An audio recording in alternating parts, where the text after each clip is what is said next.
Hello?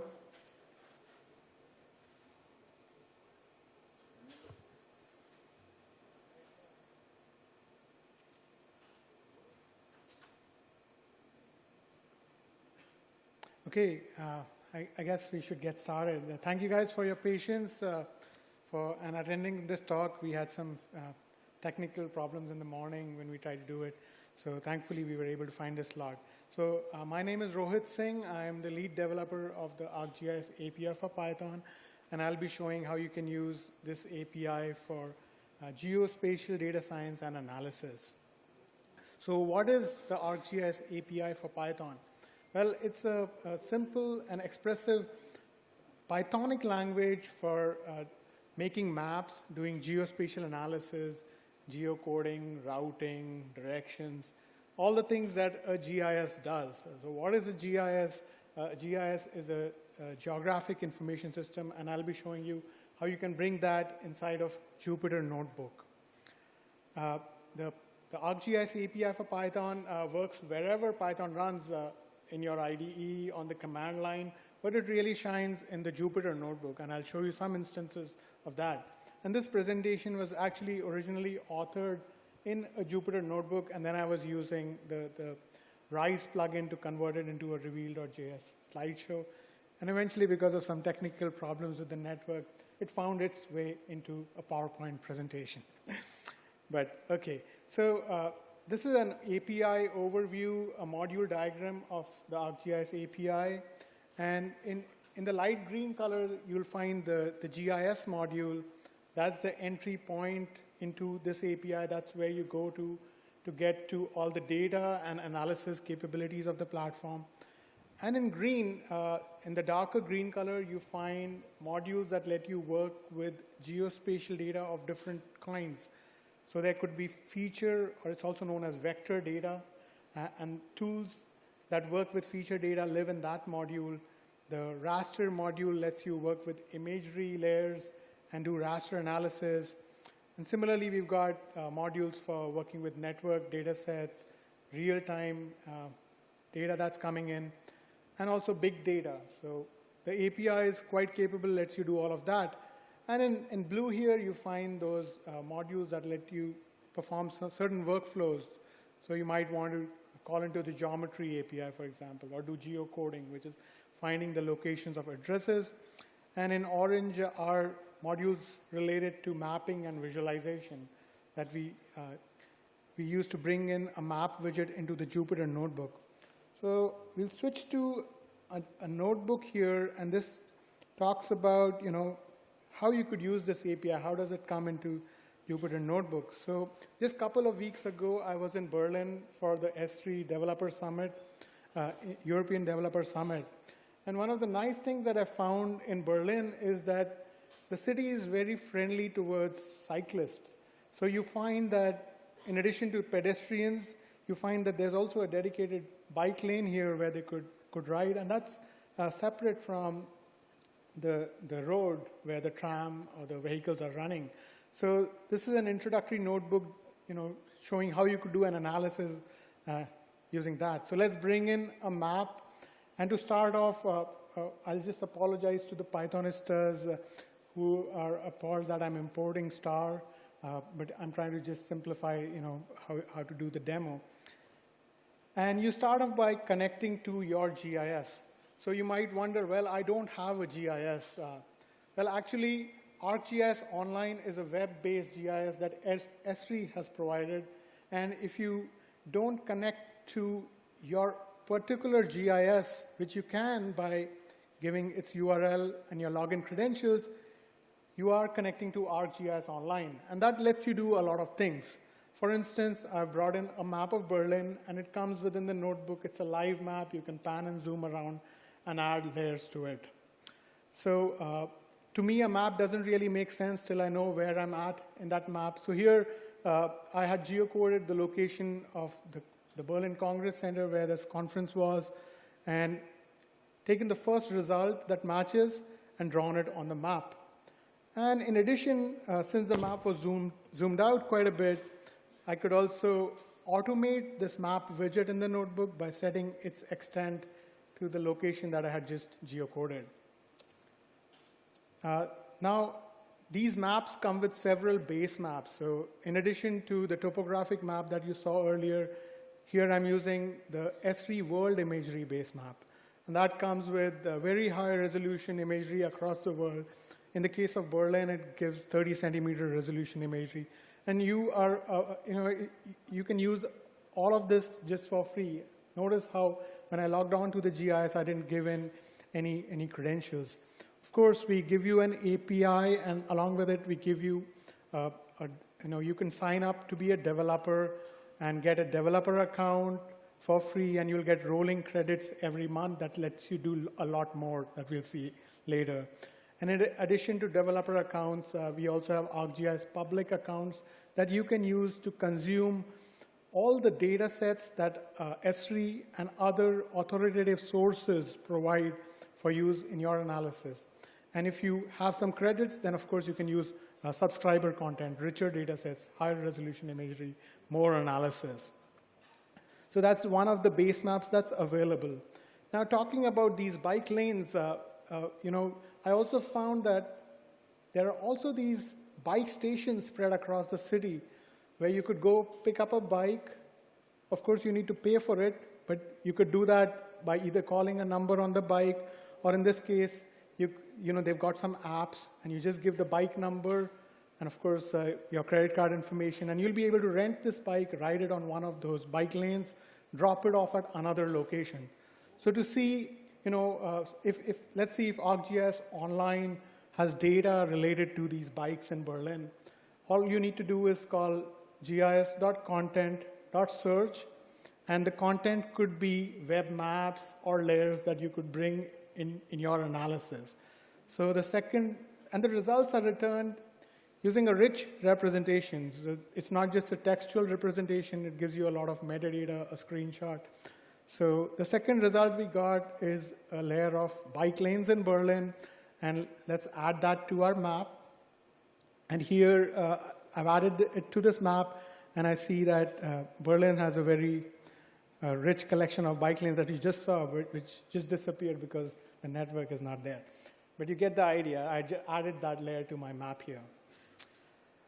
So we know where the bike lanes are. Where do we go pick up those bikes from? And for that, I was able to find this URL that uses a bikes API to give the real-time location of the bikes and the bike stations. Now, that's not a problem. We guys are Python developers. We can use pandas to read in data from different sources. For example, you could read in CSV, Excel, and so many other formats. So just look at the potential of sucking up data from somewhere else and then doing exploratory data analysis within the notebook. And looking at the data, we see we've got a timestamp, and then the name and location of the bike stations, how many bikes there are at each place, and how many empty spaces there are. And in addition to the bike stations, it also has the location of each individual bike in that network. Now you can do some Pandorable exploratory data analysis and filter out the rows where there are more, just see the rows where there are more than one bikes. So you filtered out the bikes, and now we only have 77 bike stations being reported by that API. So let's try to bring that into your GIS. And one of the nice things we've done is that we let you import any pandas data frame that has a location or an address as a layer in your GIS. And then you can visualize it on a map or do analysis on it. So here what I've done is I've added these locations as a layer to my map after importing them. And additionally, I've used smart mapping. So not only am I seeing the bike locations, I'm also seeing how many bikes there are at each location. So I can get a pop-up, that gives me that information that at this location, if the network was working right, I would know exactly how many bikes were there. Apologies for that. So going back to our presentation, we saw that in action. Let's quickly skim through it. Thankfully, we didn't have to use PowerPoint. That was more or less live. Let's also see how you could do spatial analysis with this. So we actually give you a lot of spatial analysis tools that you can use to perform analysis. You can do point aggregation. You can find locations, nearest locations. You can do proximity analysis. And all of these are available through this API. And once again, any analysis starts with your GIS. And earlier, I was using ArcGIS Online as an anonymous user. In this example, I'm showing it need not be always an anonymous user. Here, I'm logging into an ArcGIS Online organization, which a company or an organization can create an account. And then if you are your organization doesn't want to be on the public internet, we give you ArcGIS Enterprise, which lets you deploy this infrastructure in your own intranet. So here in this analysis, I'm searching for content related to San Diego, and I get back a layer of places to see in San Diego. That's the first result. And the third result is the layer of trolley stations in San Diego. Here, I'm adding these layers to my map, and I want to do an analysis that if I were to just use the public transport, that is those trolley stations, which are the places to see which I could go visit, which are within a 5-minute of walking distance from those trolley stations. So I'm calling 2 tools, spatial analysis tools provided by this API. I'm first creating buffers around those trolley stations of 0.5 miles. Well, I could create buffers, but I could also do drive time analysis. And one of the travel modes that's supported is walking. So I could have done that as well. And then I'm overlaying the layers, intersecting those walkable areas with the attractions to see in San Diego. And that gives me a shorter list of places that I could visit if I just wanted to use public transport. And the results of your analysis, you can visualize it on a map, but you can also use pandas and query them as a table. So this is showing the results as a table. Let's look at that in a little more detail, how you could use pandas to work with feature or vector data. And here, I'll be working with a layer of counties in San Diego. And notice that it's a feature layer collection. So it could have 1 or more feature layers in it. And I'm just using the first layer. In this case, the counties layer just has 1 layer of data. And I could do queries using a where clause or giving a geometry. That's what the ArcGIS API lets you do. But once I've done that query, I can also get at that data as a pandas data frame. So look at the potential here. There's so much public data available on ArcGIS Online.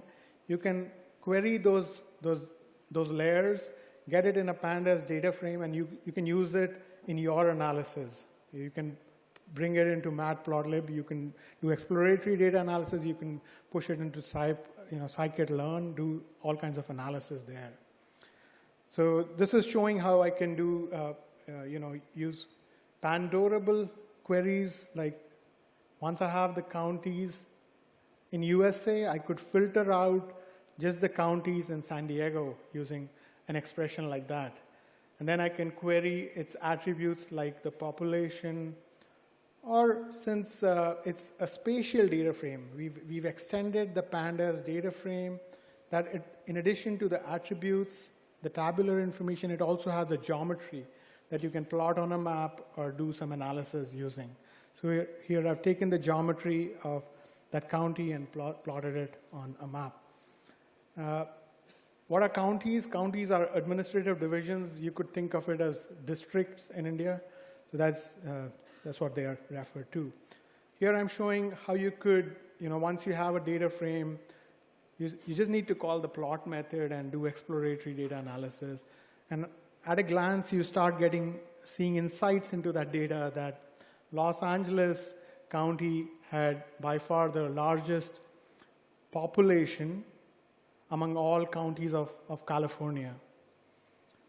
Now, you can also visualize it on a map, and all you need to do is add that layer and use one of these renderers that we give you. So this is using smart mapping. It is able to look at the base map that you're using, and based on that, it's able to find the right colors to use. It looks at the data and finds the natural breaks in that data. You don't need to specify all of that yourself. But if you wanted to, you can still do that. But very easily, you can plot this data using proportional symbols in this case. Let's take a look at another more comprehensive notebook to see what kind of things you could do as an analyst using this API. So this is, if you've been following the news recently, you know that there are a lot of heavy rainfall in Chennai this week. In fact, it rained about like 72% of the annual rainfall in just the last week. And a similar thing happened in 2015, and there were these floods in Chennai. And this notebook is an analysis of the Chennai floods of 2015. And one of the advantages, of using a notebook is you can bring in rich media and text to tell your story, to tell your analysis, and you can intersperse it with Python code. So this notebook is available as a sample that you could play with in the API, but I just wanted to highlight a few things that make this API truly stand out and how easy it is to use. So to start off, it visualizes Chennai, and it's added a layer of the population that's affected.